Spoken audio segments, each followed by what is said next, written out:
Today is July 20th, 2015. This is the interview of Tom Ryan by Noah Levinson and Lily Wilson. We are in Bloomfield Hills, Michigan, and this interview is for the Detroit Historical Society and the Detroit 1967 Oral History Project. Tom, thanks for joining us today. You're very welcome. Could you first tell me where and when were you born? I was born on July 28th, 1942 in Providence Hospital on West Grand Boulevard. A long time ago in a land far away. And where were you living when you were growing up? Well, I grew up in the projects of Detroit. I grew up in a project called Herman Gardens, which was at basically the corner of Southfield Road and Joy Road. It was built for returning World War II veterans who needed housing. My parents were divorced at the time, and which was unusual for that time, especially from a good Catholic family. But they were, and my mother had my sister and I, and she was working for the Michigan Bell Telephone Company. And she needed a low-income place to live, and she got in there. And then they wanted to throw us out because she was not a veteran, and she had a job, and then she convinced them, look, I'm raising two children, and this is all I can afford. Bottom line was they said, okay, you can stay. And it was really kind of a neat place to live because it was a project. No buildings were higher than 2 stories. It was immense. It literally went east down Joy Road, south down Southfield, and there was a street called Tireman. It went down there, and it was huge. They had a huge power plant there that ran all the electricity and the heat and everything, and it was a great neighborhood. You knew everybody in the buildings, and the irony of where we lived was years and years later, I was working at WMC Radio. I was doing the morning show, and there was a fella that followed me on the air who has since passed away named Nick Arema. I was on 6 to 10, he came on 10 to 2. And just out of the blue one day, we were talking about Herman Gardens. He said, oh my God, I lived in Herman Gardens. I said, really? He said, yes. And I said, we talked about how cool it was, and I never said, where did you live? And I said, you know what? The neatest thing was on Friday nights when television first came out. God, I'm sounding old. But when television first came out and people started getting sets, there was a guy who would come down. Our 2 buildings were connected by a walkway. And on Friday nights, he would bring his television downstairs and plug it in, and it had rabbit ears, and all the neighbors would gather to watch the Gillette Friday night fights. He said, that was my father. I said, you lived next door to me? And he said, you lived on Van Buren, right? I said, yes. He said, that was my dad. Of course, I was small at the time. I didn't realize who he was or anything like that years later we would connect, the same thing. So I grew up basically from kindergarten through the 7th grade. I lived in Herman Gardens, which has now been leveled, torn down, and I think they have some plans for it. And years later, it got kind of a skanky neighborhood, but that was long after we left, probably because I left, and the neighborhood just always go to hell when I leave. But anyway, and then I moved over to right across the street from the University of Detroit. And in an economic move, my mother, my aunt, my grandmother, and I moved on a street called Fairfield, which is right across from the University of Detroit, which later I went to school at, and we lived there.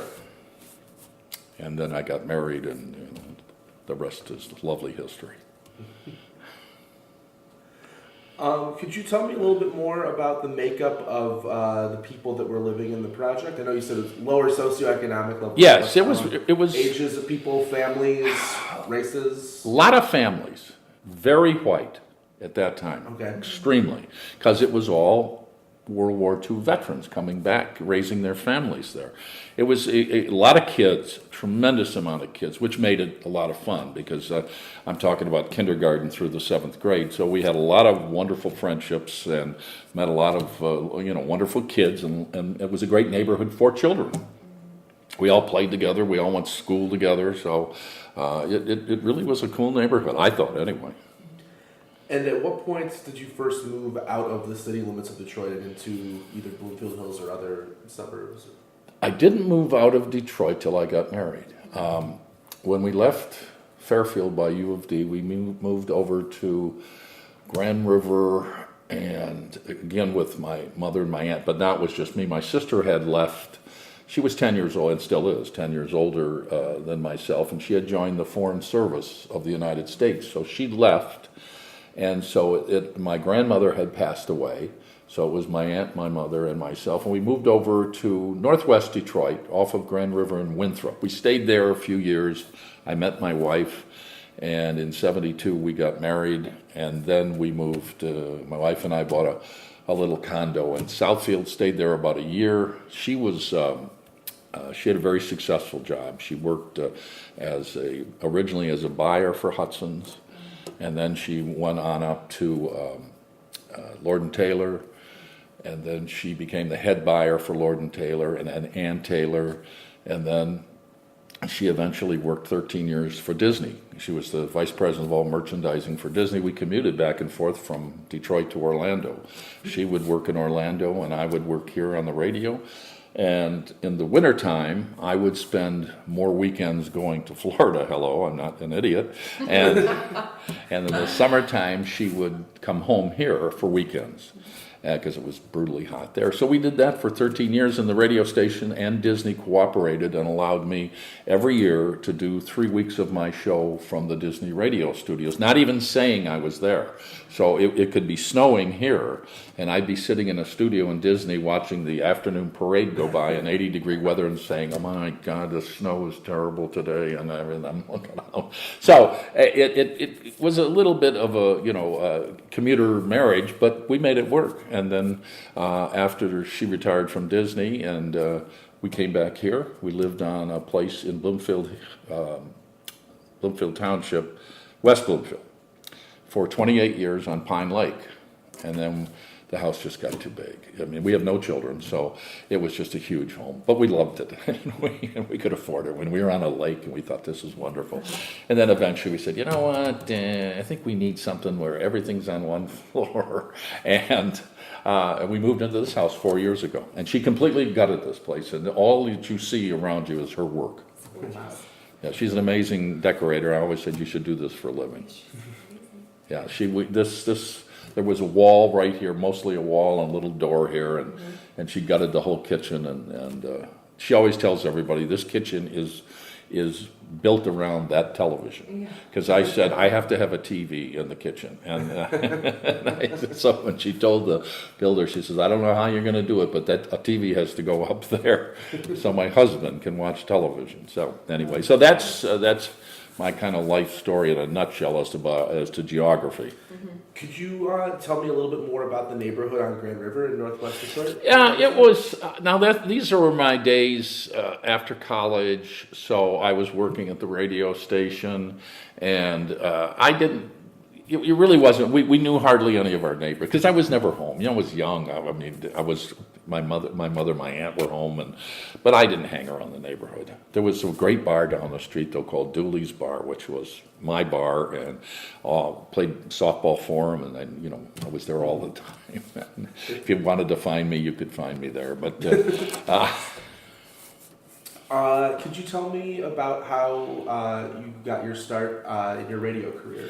I always wanted to be in radio. When I was in college, I was on the local campus station at the University of Detroit, which was only heard within the confines of the university. I forget what they called it. It was some kind of a microwave signal or something. You could only hear it on campus. And I did 5 days a week, I did a show from downstairs in their basement where our little radio station was, and could basically do anything I wanted. Brought my own records. They had no record library. The whole thing was, practice radio, and you do what you want as long as you keep it clean. We don't care what you do. So I did. I would just talk and play music and take my favorite music. So that's how I got the start. That's how I said, I always wanted to be a sportscaster. I would sit as a kid in front of the television watching baseball with the sound off, and I would do the play-by-play. And that was my goal. I wanted to be a sportscaster. And so after college, I got a job. I was dating a girl whose father was a sales manager at a radio station. And so after college, I started, we didn't have internships then. There was never heard of it. Oh yeah, come here, work for free, which I thought would have been fabulous. And so I started to go to radio stations and, just put my name in. So I happened to, I'm not even thinking about it, go to the station where her dad worked. And I walked in and I wanted to fill out an application. And so all of a sudden he walks in. And I said, Mr. Davidson, Tom, what are you doing here? I said, I'm looking for work and everything. And he says, what kind of work? I said, I don't care what kind of work. I just want to be in radio. And he said, okay, well, good to see you. Well, obviously, he went back, and so they came out, and they said, well, we have an opening for what they called in those days a mail boy, which was just, you did all the errands. You went to advertising agencies and picked up commercials. We had a studio downtown, which is now the Book Cadillac or the Westin Hotel. It used to be the Sheraton Cadillac. The station was WKMH, and it carried the Tiger games. And I thought, this is cool because this is right where I want to be. So I got a job as a mail boy and I started working there. And eventually we changed from WKMH to Keener Radio. I think it was 1964 to a top 40 hits radio station. They really wanted to make more money. So we did that, changed to that. And by this time I had progressed into what they call the production department, putting together the commercials. We would get them on reel-to-reel tape, and you had to put them together to put them on what in those days were cartridges. And so the guys, now everything's digital, so it's so much better. I wish I was still in it. It's so much easier. Editing, we used to edit with a razor blade and tape. Now you just edit digitally with a keyboard. It's fantastic. Anyway, so in 1965, I believe it was, Dick Purton came to Detroit. And I would make extra money by staying after work, answering the phones until 10 o'clock, until about 11 o'clock at night. Kids were calling in making requests. They needed somebody to answer the phone. So Dick originally came to Detroit, worked 10 to 1 that night. So he would be on the air, and he'd have the studio door open, I'd be at the switchboard, and I'd say, hey, line number 2, kid wants to hear the Beatles, blah, blah, blah. So on some slow nights, I would say, there's some weird guy on line 3, and it would be me. And I would say, I would get on and I'd say, Mr. Purton, I'm from Taylor, and I'd like to hear, do you play any country west? And anyway, he found out it was me. So we started doing skits together. At that time, Mary Poppins was very popular. It was the first Mary Poppins movies had come out. So I played Mary Poppins' mother and father, Mom and Pop Poppins. And he would say, we have a report from California. Ma Poppins, Mary's mother's on the phone, and I'd get on the phone. Hi, Dick, how are you? Wonderful to talk to you. And he says, how's your husband? Oh, Pa? And it would be, hey, some old guy. So we started doing things like this. And so then our morning guy got fired at Keener, and they asked Dick, they said, look, we'd like, because he was very popular and very funny. And they said, how'd you like to do the morning show? He said, if I can take him as my producer. So I said, yeah, this is great. So for 17 years, we worked together at Keener, WXYZ, and for 4 years at CKLW. I did all the voices, and we collaborated on the comedy. We wrote skits and everything, and I had a great career as far as, and the sportscasting world passed me by and went out the door, and I never, although I'm a member of the Detroit Sportscasters Association, but that left. I didn't do any more any of that at all. So, but it was a job that I couldn't wait to get to every single day. And I used to give talks at high schools on career days, and I would say to the kids in the classroom, how many of you here in the classroom have parents who don't like what they do for a living? And about half of them would raise their hands. And I would say, you know what, no matter what you do, like what you do, because some people have to work at jobs that they don't like. They have to. They have no choice. They don't have an education. They don't have whatever it is. But find something that you really like and you enjoy. Even if it takes you a while to get to that point, that you have to do a lousy job. You know, like when I was the mail boy, it wasn't a very glamorous job at all, but it was leading up. I was hoping to, I got to know the people, I got to know the equipment. Guys taught me how to record things, and I loved it. I couldn't wait to get to work every day. I mean, I'd be in my car and think of something and then I did this before we had portable recorders and everything, and scribble something down that there was an idea for a bit we could do some other time. So that's, and then I left, Dick left CKLW. I stayed for another year, then I went to WMC where I was there 23 years. And when did you first have your on-air show? I first had an on-air show at WXYZ Radio.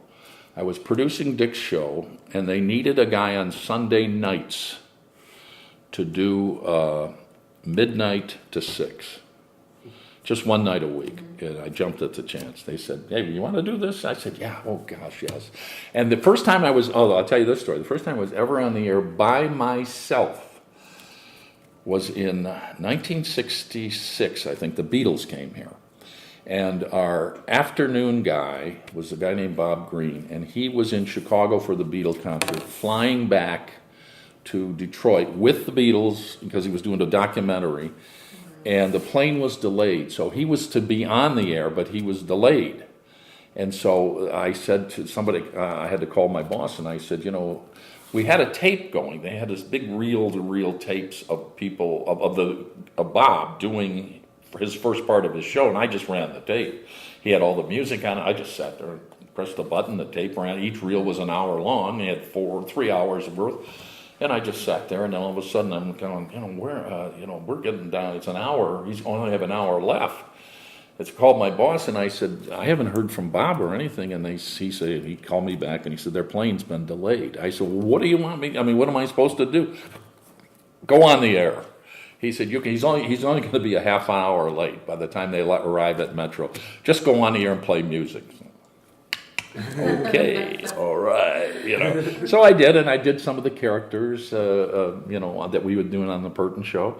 And a half hour later, he got there, and he went on there. But that was the first time I was on ever by myself. Then I did the Sunday night show.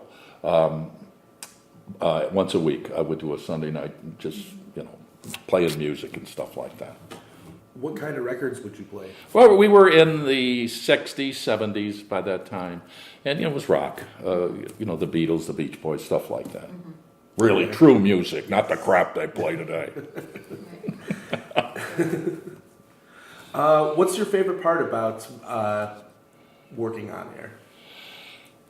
Well, the fun. It's completely gone today. There is, in my opinion, and this reporter's opinion, it's not fun anymore. I listen to radio today, and I search for radio stations to listen to.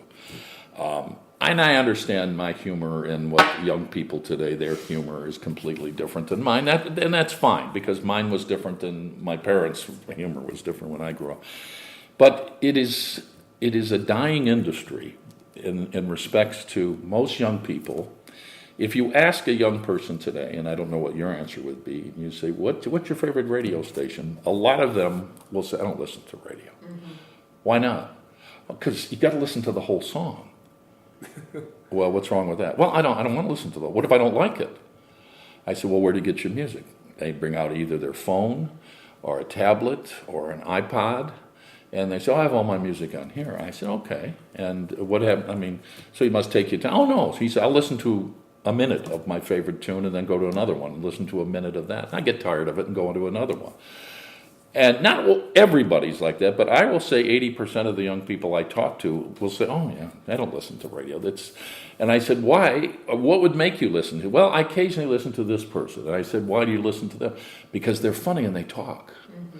I don't listen to radio for music. I listen to it for entertainment. And if I find somebody that is on the radio that I like what they talk about, they make me laugh, I don't care if they play any music. But radio stations today are like, oh no, we have to. In my last days in radio, it was, you can't talk for more than 10 seconds, and you got to play, 5 records in a row. And maybe you can come in over the long intro of something and say, hey, coming up, we're going to have a contest, blah, blah, blah, but keep it under 10 seconds. And then you play 8 commercials in a row. And that's the biggest turnoff to young people in anything is commercials. They don't want to hear them. They will stick through them if you do them. If you do them live, which I always was a big proponent of, even when I was on the radio, I would say to clients, pay the extra money. Have me do it live because A, you'll get more than 60 seconds, always. Because I would go, we had one time an awning company advertised. So I went out I said, I'd like to go out and see how you make these things. So I went out and I met the receptionist, Lily, the receptionist. And I met her and I watched how they did everything. I said, okay, blah, blah, blah. So when I started doing their commercials, I said, the Ajax Awning Company, when you go out there, you'll meet Lily, the receptionist. She's a nice lady. And then here's how they do it. And you made it like you weren't reading a commercial, you were telling people what a good product was. And I've always been, to this day, I've always said, that's the one, because it doesn't sound like you come out of a record and you're going to go do a commercial, and if you start talking about it and making it human, then they don't turn you off right away. They go, okay, and they listen and make it funny. You make a joke about something, and then you have to go into we recorded commercial, and we got to a point where we were playing 8 and 9 commercials in a row, and I kept saying, what a turn! How do you expect to get ratings? Because they push that button as soon as that happens, they're gone somewhere else, hoping the next station that they hit, there's not somebody playing 8 commercials. And that was the big, my big knock on Howard Stern was that he did all of his commercials at once. He played 16 in a row. And I thought the advertiser, the guy in the 15th commercial must be out of his mind saying, is anybody, and then people were smart enough to know that they only had 1 commercial break an hour. So they knew when that came, we'll come back in 20 minutes and listen to the rest of his show. And when Pert and I first started working in radio, we would do things like, we didn't have, in those days you didn't have to play that many. Maybe you had 6 commercials. And so Dick would say, okay, coming back, we're going to have some character I played, Captain Happy, which was a character that sold things to little kids so that he could make money, Oh, Dick, you're going to love this one. I got an idea for empty beer cases for little boys and girls. And Dick would say, all right, coming up, Captain Happy will be here. We'd play 3 commercials, which people could sit through, do the bit, play the next 3, and go into a record. Mm-hmm. So the people they liked the show well enough, they'd say, well, we can sit through 3 commercials. And then we came back, did what we wanted to do, played 3 more, and went into a song. Hopefully they liked the song and they would stick with it. But we only played one. We were in an hour, we would play 6 songs in an hour. That's not, And then they wanted 10, 12 songs, and this is years and years later. But going to work and having fun. Fun was you talked to, and we had a tremendous amount of people that would call in. And that's the secret. Let your audience be the show. Because you'd get funny people, little kids who call in. We had a little kid call in one time. He was so cute. And he was trying to talk like an adult. And this is an honest-to-God true story. We're both listening to this little kid. And Dick says, let me ask you something. Now, he sounds like a little kid. How old are you? And there's this pause. And he says, 21. Dick said, 21, huh? He said to the kid, what year were you born? And the kid said, I don't remember, it was so long ago. I mean, it was things like that. That was just hysterical. Mm-hmm. The people help make the show, and they don't do that anymore. It sounds like the personality and the pacing in radio has just changed. Oh, completely. Tremendous. Completely. There is no personality anymore. I mean, after 10 o'clock. I mean, some stations still allow a morning show to have 2 and 3 people on a morning show and have fun. But after 10 o'clock, it's just music, and that's basically it. When did you notice that shift was industry-wide? It happened. It started to happen in like 2005. I left in 2007, 2006 especially, they brought in a consultant to our station and basically said, to me, I was doing the afternoon show. Dick was doing the mornings at WMC, and I was doing the afternoons. All ratings were great. And they bring in this guy who's never programmed we were an oldie station at this time, playing 60s, 70s songs. And he just came in and he said, 10 seconds, don't talk for more, except for Dick. He can talk longer. Rest of you guys, I don't want to hear any chatter. I had a sidekick, a gal who was my producer, and she was very funny. Had a real Brenda Vaccaro. I don't know if you know who that is. She's an actress. Real Brenda Vaccaro-ish type voice. And very funny. And didn't mean to be funny a lot of times, but was funny. And I don't want to hear her on the air again. I said, why? He said, I don't like her voice. I said, but everybody, then we would get emails from people saying, why isn't Mindy on anymore? Why don't we hear from her? I'd show it to, our general manager. Well, I'll talk to Gary. He was and eventually it was just keep playing the music, keep playing the commercials. I said, this is the end. Maybe it'll come back someday. Maybe, but with technology today and people not, watching network television as much as they used to, and I blame it all on you millennials. They want everything now. They want it right now, and that's why a lot of these shows on cable, you can stream. You can sit down and watch House of Cards the whole season at once instead of watching it every week on television. It's the ease now. I want it now. I want it right away. I don't want to wait. So, I think in podcasts are sort of the same way for radio. You get a lot of personalities. Yes. I think people who have those, what you describe as like a classic radio personality and show, take that to a podcast. Oh, sure. Because that's the same thing. And you know what? You can do, in fact, Dick Burton does a podcast every week. And it's usually, I've been on several of them, and it's usually a half hour to 35, 40 minutes. And he does whatever he wants. There's nobody saying, you hurry up, because there's no commercials. I think he did sell some to a friend of his had a car dealership, and just to pay some of the price. But you do what you want. You can do anything you want, and you can do it any time you want. His is always on a Friday, so he does it maybe during the week and sends it to a guy who edits it down, and he puts it on his website. And so you can listen. And in other words, you don't have to listen from 9 to 9:30 every Friday. You can listen anytime, and that's the beauty of it. People say, "Well, I haven't listened to this. I'm going to go and listen now," and they're all archived, so you can listen to a bunch of them if you missed 2 or 3 of them. That's a neat thing about them. Backtracking a bit early on in your career, could you tell me about where were you living in 1967? Was that in North? I was living on Fairfield Avenue across the street from the University of Detroit. And how do you remember first hearing about or noticing about the violence and the disturbance at 12th Street? In 1966, I joined the Michigan Air National Guard, and we were stationed at Metropolitan Airport. That's where our base was. I was in personnel, and we had a group of planes, jet planes, that our unit, the 191st Combat Support Unit, was reconnaissance. Our planes took pictures. They flew, the jets flew over supposedly enemy sites, and they were not fighter planes, although they were armed, but they were strictly to take pictures. That was our group's job. So in '67, it was a Sunday afternoon, and I was out at a lake with a bunch of friends in Brighton, Michigan, and somebody late in the afternoon said, "There's big trouble in Detroit."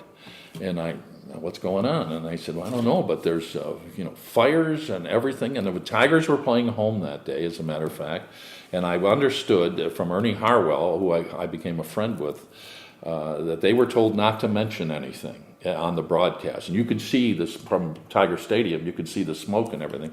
So anyway, I said, I better go home, because I'm living, my neighborhood around U of D at the time was a changing neighborhood. And I thought, well, my mother and my aunt are home, and I better go home.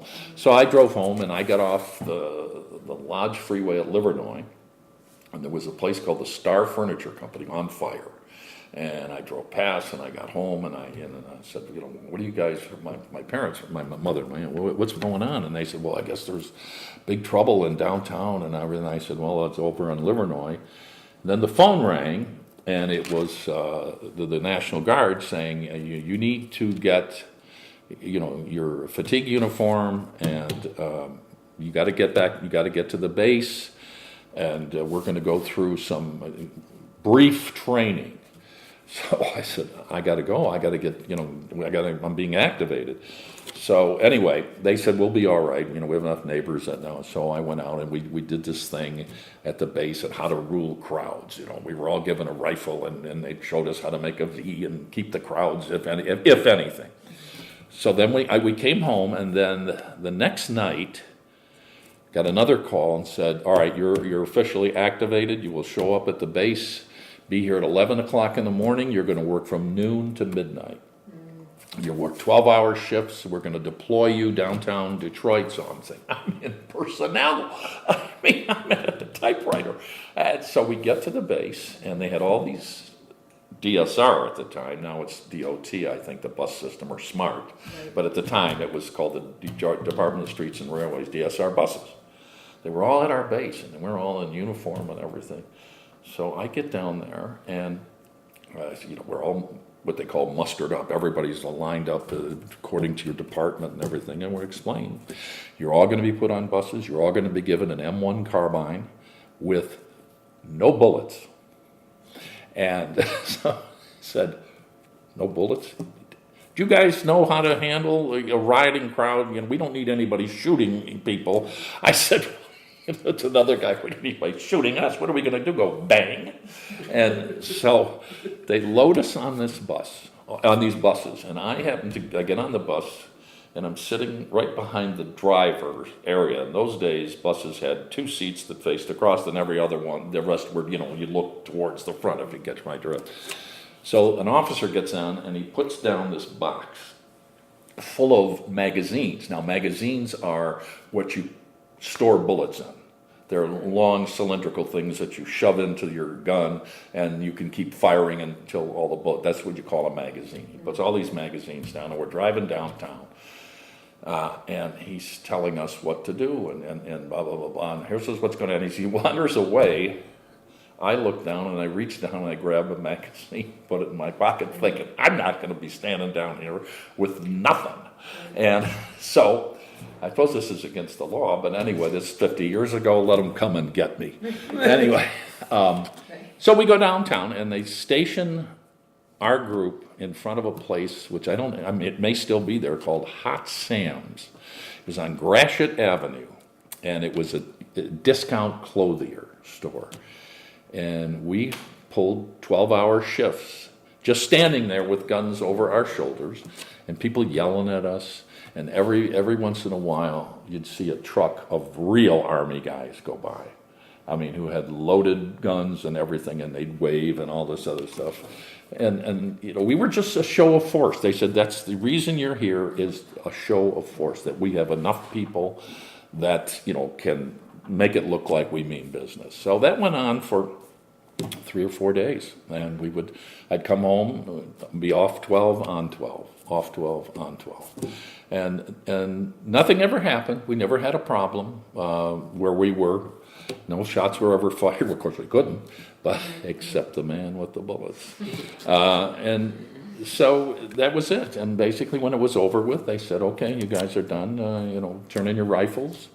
And eventually, I thought it was such a neat rifle, because when I went to basic training, I used the same thing. I bought one. I had a friend of mine had a gun shop. I said, "Can I buy an M1 carbine?" He said, "Yeah, I can get you one." And so we did. I still have it, and I have an M1 carbine. Off the record, I still have the thing. On the record, I gave it back to him. So you have a souvenir. I have the clip of the bullets. Wow. What was the racial makeup of the unit that you worked with that just had unloaded guns? You mean our unit that went down? Yeah. Oh, we're all basically 90% white guys. Okay. Yeah. Okay. Yeah, there were occasionally, there were black guys in our unit, but not very many. Do you remember any conversations or interaction with them? No. Nobody really, everybody was, here's the best story of all. After the first night we're on, so it's midnight, we're off duty midnight, they load us on this DSR bus. Mm-hmm. So we are going down West Grand Boulevard towards I think the Etzel Ford Freeway. Yep. And the bus driver's black. And he's a DSR bus driver. He's a civilian. He is carrying probably 70 guys he doesn't realize don't have any bullets, but we have guns. And we're going down West Grand Boulevard, and we hear pop, pop, pop, pop, pop, pop, pop, gunfire. And the officer on the bus says, everybody down!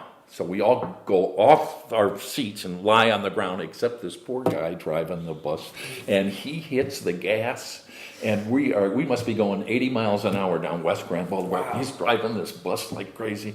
And I'm thinking, what a poor guy. This guy's he's a civilian. And he doesn't know, they weren't shooting at us, but we don't know that. Right.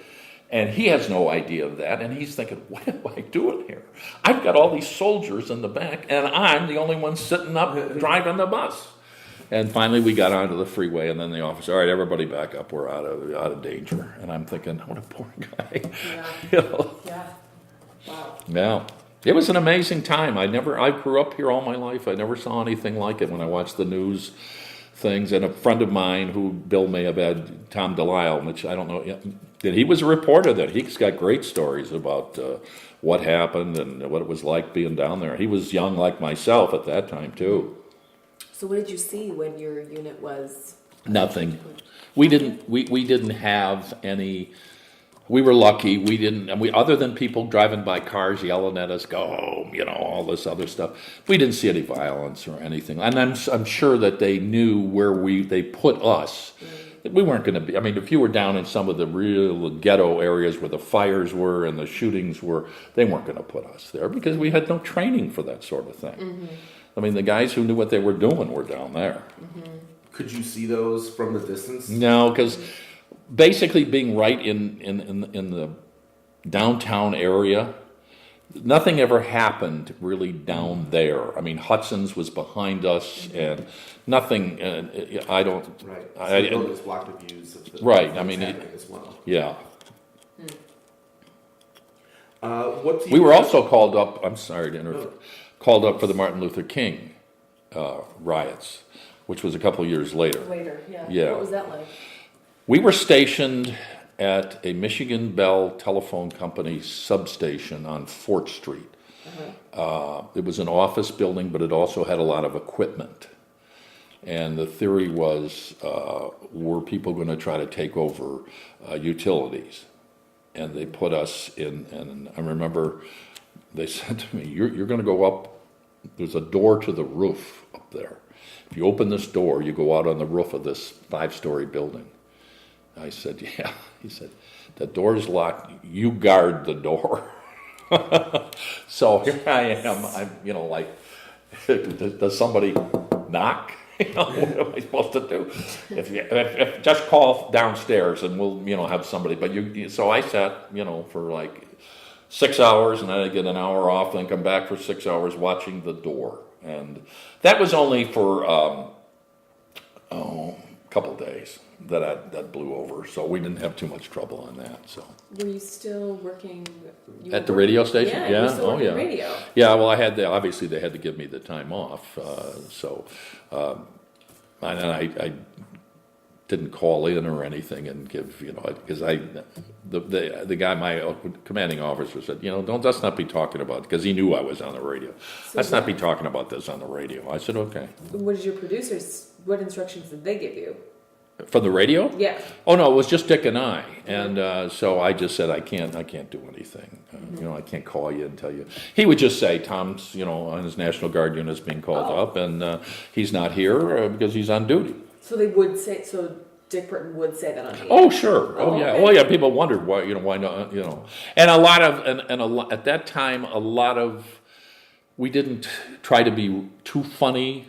Because the city was, under siege. It was a bad time. So you don't want to make jokes about a whole lot of things, and you just tried to. He did a lot of interviews with city officials and stuff like that. So you tried to keep it low key, something like that. You don't want to try to joke about it too much. You don't joke about that at all, but the levity kind of took a back seat there. Did you have any inkling before the violence started in July? as to the tensions in the city and the climate? No, of none at all. This could happen. None at all. I mean, I knew there were problems, and we knew that, the inner city had problems, but never that they would escalate to this extent. I mean, I grew up in the city all my life, and I went to high school. I was in a little Catholic high school, and it wasn't until, I would say my junior year, that we got black kids in the school, and not very many. I mean, there was just say 2%. And it eventually, obviously, by the time the school closed, there were a lot more because the neighborhood had completely changed. But I've lived with black people all my life in show business and sports and everything. It never has really. I mean, I read about things in the South, and I have met kids from the South when I was in basic training, kids from Georgia and everything. Oh boy! And I'm thinking, wow, can't you? I live with this all the time. It's no big deal to me. And I have always thought the prejudice would wane in this country. I mean, after all these years, I am really kind of like, and growing up in Detroit, you kind of think, what, are you kidding me? They're just your neighbors. What are you people so upset about? But I guess it hasn't. I guess it's still, there are those pockets of this country that just can't take it any. They've just been engraved in their livelihoods. So it doesn't bother me. I mean, I just am really like, come on. Right. So, what were the first things you noticed after those events? After you had been called off duty and the army had been. And we went back to normal? Yeah, when we went back to normal, what differences had you noticed? I didn't really notice a whole lot of difference because of my relationship with my friends who were black. I mean, I didn't, there wasn't this, big, oh my God, thank God it's over, which we did thank God it was over, but nobody said, oh, my life's going to be completely different now. It just, I mean, that was 1967. You had problems later, as I say, in the King riots. And then after that, we didn't have any major, problems. Coleman ran the city like, under his thumb. And, you did what he did. So he told you to do. So even though I guess he was taking a lot of money on the side, but they all loved him. So, and you had to have a black mayor. You really did at that point. That was a smart move. Where the station you were working at the time in 1967, what part of town was that located in? Dearborn. Okay. So that was also a bit removed from... And it was also very white. Right. If you remember Orville Hubbard. Sure. Yeah, okay, well, yeah. Tell the story about him last week. Yes, yeah. yes. Yeah, the statue. Yeah. Yeah, the station was in Dearborn, which was not too far away from, the city. I mean, it was pretty close to the city, but I don't think they had any problems, not that I know of anyway. So historians and people talking about these events generally refer to them as the riots, the 1967 riots. Do you think that is an accurate word to describe that week in July, or would you use something else? No, it was a civil unrest, which is in the showbiz word is riot. I mean, that's. Some people would say it was a civil unrest. It was a riot. I mean, it was. And from accounts from my friend Tom, that what he saw down there, and he was much closer than I was because he was reporting. Actually, he and a buddy of his, and we all three of us became great friends. They were not reporters. They were, intern type guys. I mean, they were copy boys, but were sent on, you got to go. He'll tell you a great story about a reporter friend of his who drove down to get pictures and left his car there. And then he came back to the Free Press and he said at the time, you got to go get my car. I left it in an alley on 12th and something. So he and his buddy went back down to get the guy's car, and all that was left was a burned out shell, I think. I think that's what, and it was a new Pontiac something or other. So they brought back a mirror and they said, here's your car, here's what we found left of your car. But they were more Tom was more into what was going on right there. Right. He saw more than we did, although I was downtown, but like I said, nothing happened where we were. Right. Do you remember, did any of your peers and colleagues at your station and other stations around the city, at what point, if at all, did they start speaking candidly about the events and really reporting? You said that you weren't supposed to do that at first. Well, we weren't supposed to. We downed the levity of the show. Dick did. He downed the levity of it. It wasn't, our show was completely humor. Put on calls, everything was funny. We took nothing seriously. At this point, we took everything seriously. Nothing. We didn't, even if it was something that was funny but not concerning the riots. It was kind of like, this is not the time. It was like the day Kennedy died. I was working at the radio station. I was the mail boy on that. I never forget driving down the Southfield Freeway to go back to the station after delivering something. I hear on our station that John Kennedy's been shot, he's been killed. I drive back to the station. They completely stopped playing rock and roll music. Yeah. They went to all nice music with a lot of newscasts. And I'll never forget, I'm standing in the newsroom, this teletype, and I could kill myself for not doing this, but teletype comes across. We used teletype machines in those days. President Kennedy is dead. And I ripped it off and took it into the newsman. I thought I should have saved it. I should have saved it and framed it, years later. You never think of those. As a kid, you're saying, I'll take it in there. I said, the president's dead. And but then that whole day, we completely abandoned what we were known for, and rock and roll music, and just played nice music and had a lot of news reports on. Did you do that during the riots too? No. We still kept the music the same. We still kept informing people a lot and still did shows, but we toned it down. So. And when would you say you brought it back to your normal? Oh, probably as soon as probably 2 or 3 days later. Okay. I mean, when things started to quiet down and the control was taken, and the civic leaders, took over and stuff like that. Yeah, and we went back to it. It's no use prolonging, being morbid about it. Let's get back to our normal life. Hey, life goes on. We've got to, deal with it, and it's been dealt with, and let's move on. Do you have any other specific memories of that time? No, not really, because it was, it's 50 years ago. That's why we're doing this. You know what? The things that stuck out in my mind were the bus trip there and back, and you were a little scared but you had people around you. I didn't stand on a corner by myself. There were 2 of us there, and then the next block there were 2 other guys that we all knew, and we had supervision in the area if anything were to happen. So I was never really frightened about it, but. The irony of not being armed was, I always, years later, I would say, it would have, today, it would be nothing, I think, for a carload of people to drive by and shoot at you. Those days, you didn't have that. I mean, you had people who were mad and looted and things like that, and you had a very small percentage of people who might shoot, and they were probably high on something anyway. Sure. Today, you literally would have a gang of people drive by with a National Guard guy standing there and open fire on them. I got out at the right time. Yeah, that's right. That sounds like it.